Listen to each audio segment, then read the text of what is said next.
Nu står vi med en geopolitisk krise, og hvis vi skal vælge mellem USA og Danmark her og nu, så vælger vi Danmark. Vi vælger NATO, vi vælger Kongeriget Danmark, vi vælger EU. Men én ting skal alle forstå.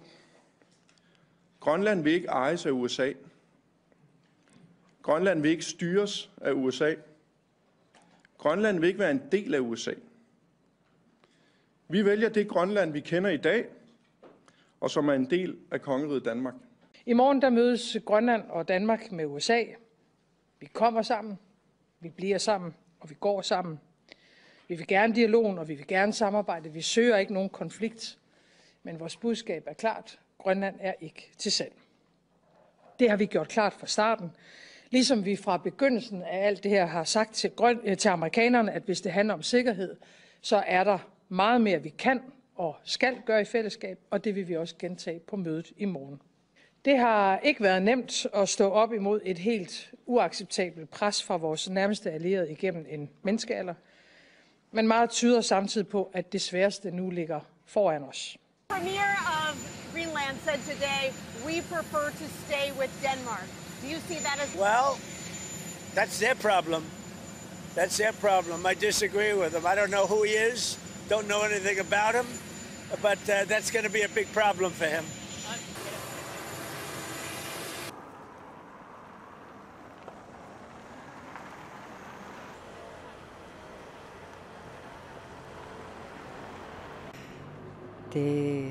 Han er uretfærdig over for os, fordi jeg kan ikke forestille mig at leve på amerikansk livssituation, fordi jeg aldrig kan forestille mig at bo i et andet sted end vores natur er det bedste sted, det bedste i verden, har jeg nær sagt, ikke? Og det er sådan fri og, hvad skal jeg sige, man er ikke, man er for sig selv.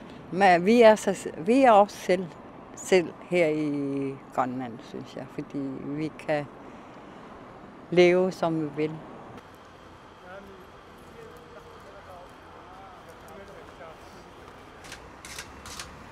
Vores rigsfællesskab, det er jo Danmark, og vi er jo med ind i den NATO der.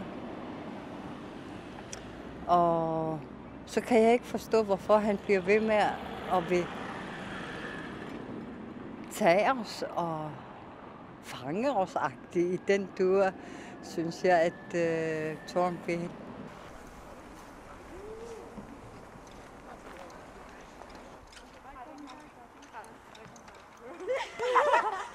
The Greenlandic people has their own representatives.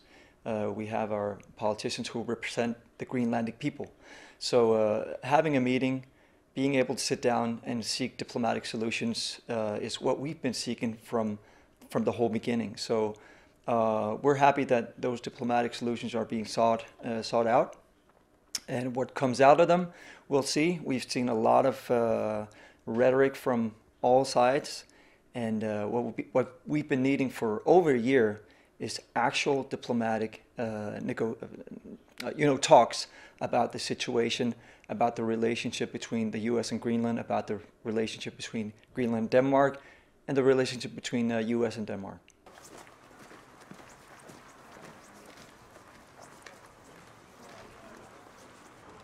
No matter what, we as a Greenlandic people, we are up for diplomacy, we're up for democracy, we're up for justice, and we're not going to grab the sword. We're not going to go into any kind of warfare. What we're going to find is for hopefully some kind of diplomatic solution. And I think that's exactly what Vivian Motzfeldt is going to do tomorrow, to find some kind of approach, find some kind of a middle way to make sure that we can continue in a peaceful way.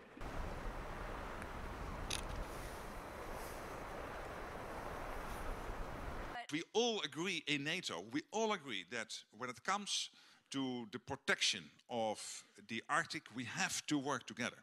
And that's exactly what we are doing. Then, of course, I'm never commenting when there are discussions between allies. That's not up for me to comment on.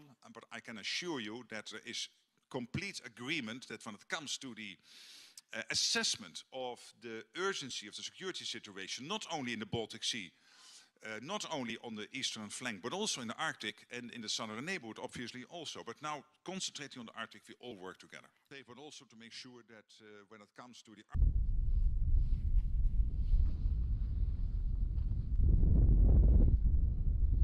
Well, from a security standpoint, this is the argument that Trump has repeated the most.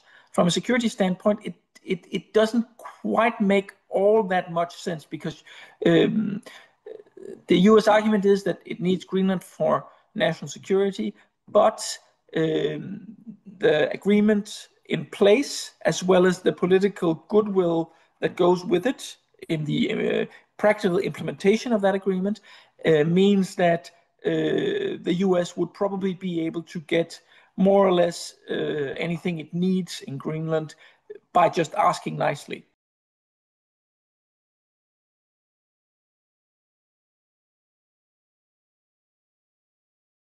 There are other possible reasons for why Donald Trump may want Greenland. Minerals has also been mentioned, especially rare earth minerals.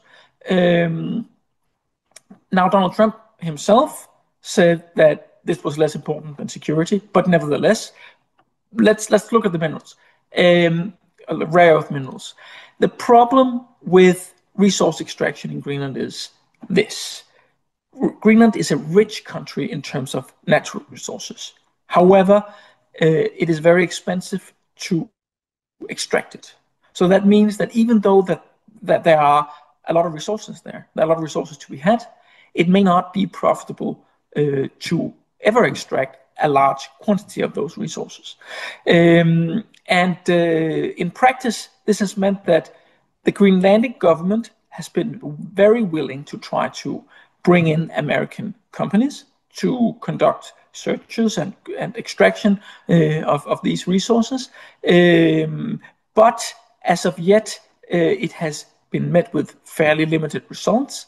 When it comes to concrete projects, American companies have been very cautious in entering negotiations with Greenland, simply because the business case just hasn't really been there in a lot of cases.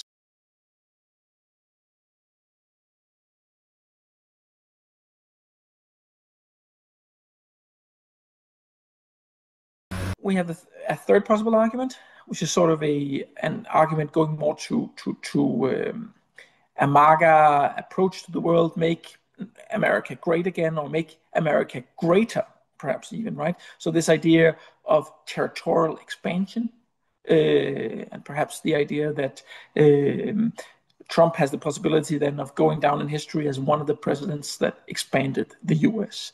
And I think this kind of motivator, I think both Copenhagen and Nuuk, both the Greenlanders and Danes, they very much hope that this is not a prime motivator for Donald Trump, because if it is very, very hard to do anything about it in terms of reaching a compromise. How do you compromise with that, right?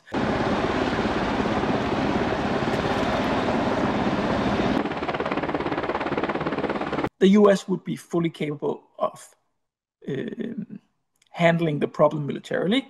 If the US was to invade Greenland, there would be little that Denmark or Greenland or indeed the European powers could do to stop the US. However, in terms of politics, the consequences would be enormous, really. The Danish Prime Minister recently mentioned that it would likely mean the end of NATO. And I would tend to agree.